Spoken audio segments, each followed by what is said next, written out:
One of the biggest reasons people are not considering the switch to electric is because of the cost of the car itself. While there are many other factors such as fears about range and charging, the high sticker price seems to be a big stumbling block for most, especially for those who aren't on an electric car salary sacrifice scheme. This could be the solution. It's the new Dacia Spring, and it starts from 15 grand. Yes, that's right, 15 grand. It's a revised version of the Chinese-built Renault that went on sale in 2019 and was originally developed for India. Dacia launched the car in Europe in 2021 and, after a facelift, updated interior and engineering tweaks, the Spring arrived in the UK late last year. There's a choice of expression and extreme trim, with the latter costing only 2 grand more. Both are equipped with a 26.8 kilowatt-hour battery that comes with an 8-year or 75,000 mile warranty, whatever comes first, and 2 motors, which they imaginatively call Electric 65 and Electric 45. That number, in case you hadn't guessed, refers to the horsepower. And it's lucky that this car weighs under a tonne, otherwise that 0 to 62 sprint would be even more painful. Still, well done Dacia for proving it is possible for an EV to weigh the same as its petrol equivalent. If you opt for the Extreme, which has more features, you only have the choice of the 65, which is what we have in Safari Beige, or as my kids call it, Gold. What do you think of the colour? It's a bit Marmite, isn't it?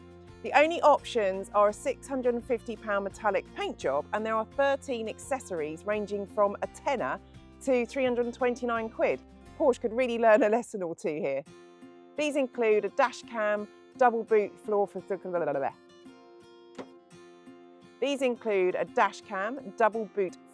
cable storage and a domestic charging cable, frunk, armrest, boot storage box, mats, safety kit, cool box, decorative roof bars and front door sills. I feel like I should mention Dacia's U-clip system here, basically anchor points which are on the dashboard here and on the centre console here, but you can add more, and you basically use them to attach accessories from bags to cup holders and portable LED lights. There's even a smartphone holder with or without induction charging. It's like they've taken a leaf out of Land Rover's lifestyle accessories brochure but made it shitter. So what do you get as standard then? Well, quite a bit actually, with the main highlights including a 7-inch customisable digital instrument cluster, a basic multimedia system, cruise control, manual air conditioning, rear parking sensors, electric front windows, speed limiter and remote central locking. That aside, it's cheap for a reason. Listen to this. Tinny. And look at this.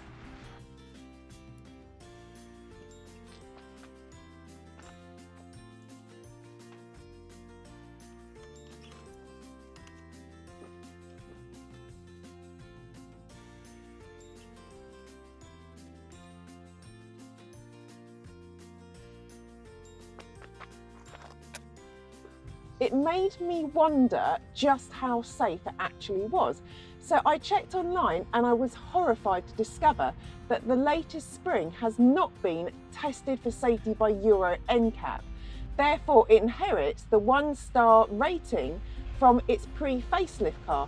This reluctance from Dacia to retest until 2027 speaks volumes, and after I read this, I stopped putting my family in the car. Funnily enough, there's no mention of this on any of the press materials, just that it has a 5-star green NCAP rating. So it boasts fabulous low environmental impact, but has greater impact on human life should, God forbid, you have an accident in it. And then there's the range. Officially 140 miles on the combined cycle, but we were seeing around about 123. And despite the fact that it has a tiny battery, you can only charge at speeds of up to 30 kilowatts. So it will take 45 minutes to juice from 20 to 80%. And you'll need to buy the Extreme to get DC charging, which means if you've got the Expression, your best bet is a 7 kilowatt home charger which will do the same in 4 hours or overnight on a 3-pin plug. But it is 17 grand. What's good? Well, it's got 4 wheels, albeit still, 5 doors, albeit flimsy, and 4 seats, albeit not big enough for adults in the back. It does have best-in-class boot space, however.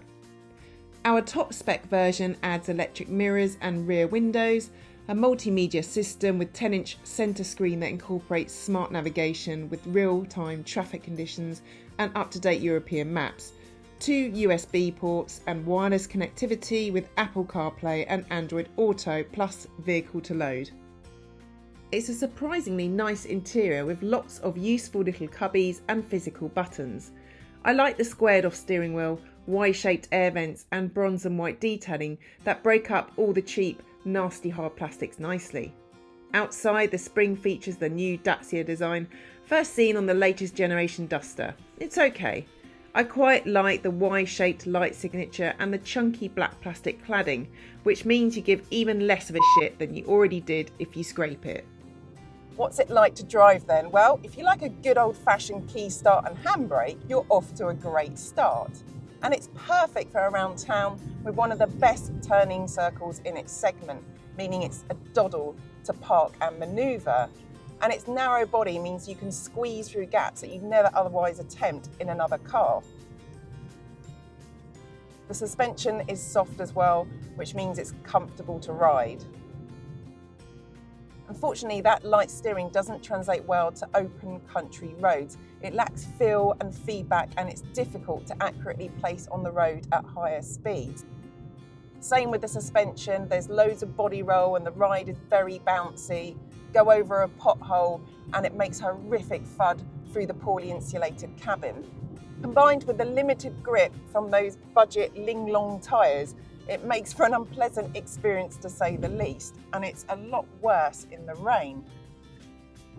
On the dual carriageway, there's loads of wind and road noise. I don't know if that's coming across here in the audio, and I'm so fearful of those limited crash credentials that I'm basically just plodding along on the outside lane doing 53 miles per hour. Not to mention that, but I've noticed the efficiency drops like lead when you push it any further, and you need the aircon on, otherwise the windows just steam up. It's equipped for the first time with regen braking, or B mode, which can be accessed via these gearbox controls.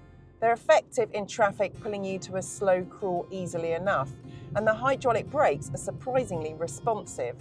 Compared to modern super minis though, the whole driving experience just feels like something from the 1980s or 90s. Uncomfortable, noisy, cramped, unsettling, but it is 17 grand. Sorry, and I hate to be negative again, but if you do buy one, don't drive it at night. The halogen headlights need to be manually adjusted for height, and they're just shit. I found you need to drive it at full beam if you want to see any further than 150 foot in front of you. Dacia bang on about how it's the third most sold electric car to retail customers in 2022 and 2023, when it was only available in left-hand drive. Well, that's all well and good, but most EVs are currently sold to companies. Still, you can't take away from the fact that Dacia leads the way when it comes to value for money motoring, nor the Spring's accolade for Britain's most affordable electric car. It's quite a feat. In that sense, it rewrites the EV rulebook and deserves to be a success. If you mainly drive in town and have access to another car for longer distances that's bigger, more comfortable and with better range, the Spring makes sense. There is clearly a need for this car. The problem is most EVs tend to heavily depreciate, which means you can get a better engineered, more dynamic one-year-old car for the same price. The Vauxhall Corsa E or Mokka E, for example, Nissan Leaf, GWM or a Funky Cat, MG MG4 or ZS, the Fiat 500, Peugeot E28. There's loads and they all offer more range. Just take a look for yourself on Auto Trader. I'm so sorry, Dacia, but in my humble opinion, any of those cars would give you an all-round superior experience and better protect my family. I just can't wholly recommend a car with just a 1-star NCAP safety rating.